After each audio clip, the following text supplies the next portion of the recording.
Bismillahirrahmanirrahim. Assalamualaikum warahmatullahi wabarakatuh. Halo semuanya, selamat datang, selamat berjumpa kembali di Abah Channel. Channel ini adalah channel pembelajaran. Ayo mabar, mari belajar bareng Abah. Teman-teman, pada kesempatan kali ini kita akan meresum atau merangkum materi PAI kelas 8 bab 7 dengan tema meyakini Nabi dan Rasul Allah menjadi generasi digital yang berkarakter. Untuk materi lengkapnya, silakan teman-teman bisa pelajari atau bisa juga buka bukunya di buku PAI Kurikulum Merdeka. Materi yang akan dibahas pada kesempatan kali ini, pertama, pengertian iman kepada Nabi dan Rasul Allah, kemudian tugas Nabi dan Rasul, selanjutnya mukjizat bagi Nabi dan Rasul, kemudian sifat-sifat Nabi dan Rasul, selanjutnya tentang ulul azmi, dan yang terakhir kita akan membahas peran iman kepada Nabi dan Rasul bagi generasi digital. Baiklah, kita masuk kepada materi yang pertama, pengertian iman kepada Nabi dan Rasul Allah. Pengertian iman secara bahasa berarti pengakuan atau al-iqrar, yang kemudian melahirkan sikap menerima atau al-qabul dan adanya ketundukan dan kepasrahan atau al-izzi'an. Sedangkan pengertian iman secara istilah berarti membenarkan dengan hati, mengikrarkan dengan lisan, dan membuktikan dengan perbuatan. Kemudian pengertian iman kepada Nabi dan Rasul Allah berarti membenarkan bahwa Allah Subhanahu wa Ta'ala memiliki Nabi dan Rasul yang sengaja dipilih oleh Allah untuk menyampaikan wahyu kepada umat manusia. Lalu, apa perbedaan Nabi dan Rasul? Nabi adalah seorang laki-laki yang diberi wahyu oleh Allah Subhanahu wa Ta'ala untuk dirinya sendiri, sedangkan Rasul adalah seorang laki-laki yang diberi wahyu oleh Allah Subhanahu wa Ta'ala untuk diri sendiri dan untuk disampaikan kepada umat manusia. Pertanyaan selanjutnya, ada berapakah jumlah Nabi dan Rasul? Dalam sebuah riwayat dari Imam Ahmad radhiyallahu an yang bersumber dari pertanyaan sahabat Abu Dzar Al-Ghifari mengenai jumlah Nabi dan Rasul. Lalu Rasulullah SAW menjawab bahwa menurut Rasulullah ada 124.000 Nabi dan ada 313 Rasul yang diutus oleh Allah Subhanahu wa Ta'ala untuk menyampaikan wahyu kepada umat manusia. 25 diantaranya disebutkan di dalam Al-Quran. Berikut nama-nama 25 Nabi dan Rasul yang disebutkan dalam Al-Quran.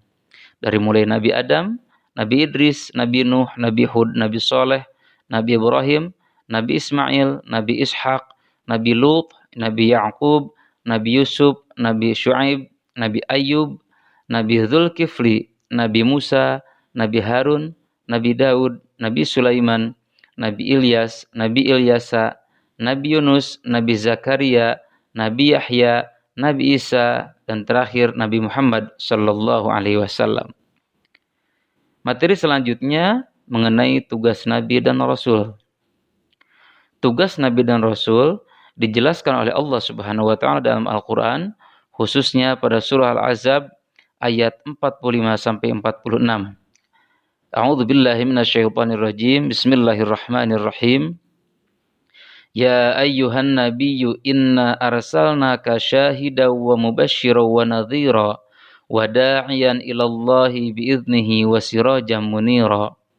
Yang artinya, wahai Nabi, sesungguhnya kami mengutusmu untuk menjadi saksi, pembawa kabar gembira dan pemberi peringatan, dan untuk menjadi penyeru kepada agama Allah dengan izinnya dan sebagai cahaya yang menerangi. Quran Surat Al-Ahzab ayat 45 sampai 46. Berdasarkan ayat tersebut, ada 4 tugas yang diemban oleh seorang Nabi dan Rasul. Pertama, tugas Nabi dan Rasul adalah sebagai saksi bagi umatnya. Kedua, sebagai pembawa kabar gembira. Ketiga, sebagai pemberi peringatan. Dan keempat, sebagai juru dakwah. Kemudian, mukjizat Nabi dan Rasul. Pengertian mukjizat. Secara bahasa, mukjizat diambil dari bahasa Arab dalam kata ajaza yang berarti melemahkan. Sedangkan pengertian mukjizat secara istilah adalah peristiwa luar biasa yang terjadi pada diri seorang nabi atau rasul sebagai bukti kenabian atau kerasulannya yang bertujuan untuk melemahkan orang yang tidak percaya atau ingkar terhadap para nabi dan rasul Allah. Kemudian ada dua jenis mukjizat. Pertama, mukjizat yang bersifat material, indrawi, dan lokal. Mukjizat ini sering terjadi di zaman-zaman sebelum Nabi Muhammad.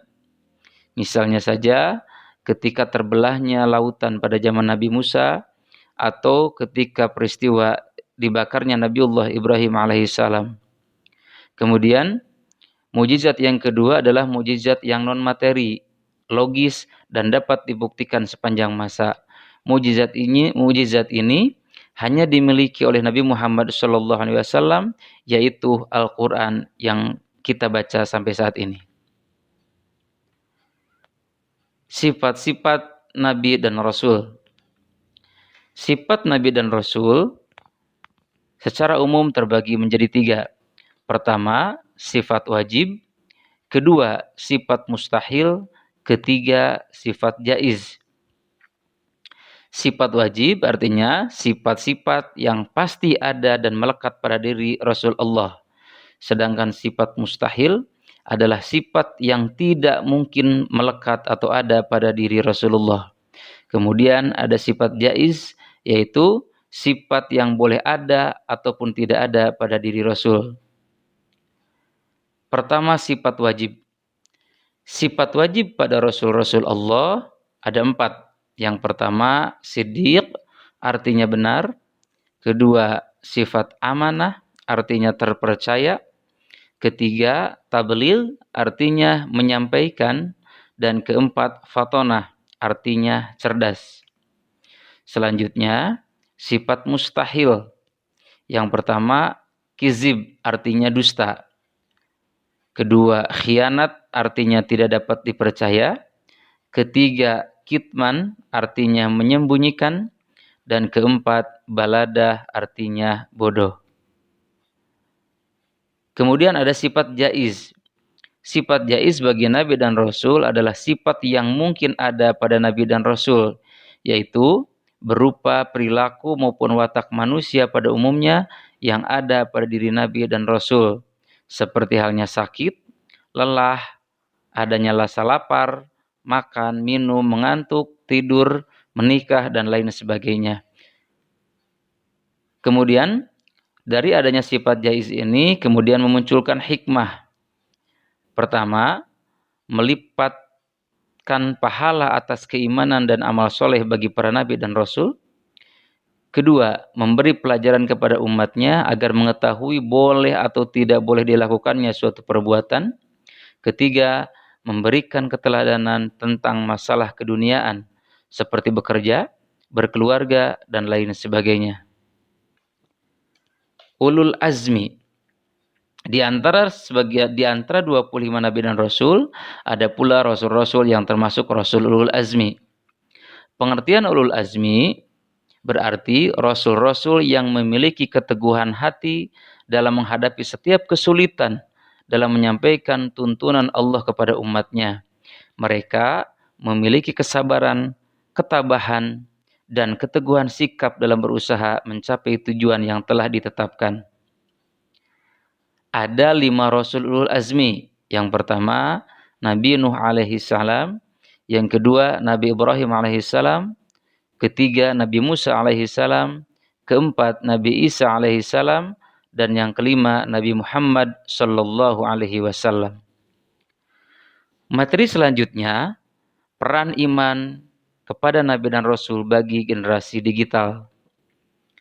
Teman-teman, keteladanan yang diberikan oleh para Nabi dan Rasul dapat dijadikan sebagai inspirasi dalam membangun karakter diri menjadi generasi digital yang kokoh. Generasi digital dapat meneladani sifat-sifat wajib bagi Rasul sehingga menjadi pribadi yang berkarakter jujur, kemudian dapat dipercaya, bertanggung jawab, dan cerdas. Ada 3 cara yang diberikan oleh UNICEF agar kita menjadikan internet sebagai tempat berinteraksi yang aman dan nyaman. Pertama, tunjukkan perilaku baik di dunia maya. Kedua, periksa pengaturan akun dan kata sandi secara berkala agar kita dapat mengontrol semua akun yang kita miliki. Ketiga, jangan menyebarkan rumor atau membagikan cerita, foto, atau dokumen lain yang menyakitkan atau membuat malu seseorang. Teman-teman, demikianlah ringkasan atau resume tentang materi PAI kelas 8 bab 7. Semoga bermanfaat. Sekian, Assalamualaikum warahmatullahi wabarakatuh.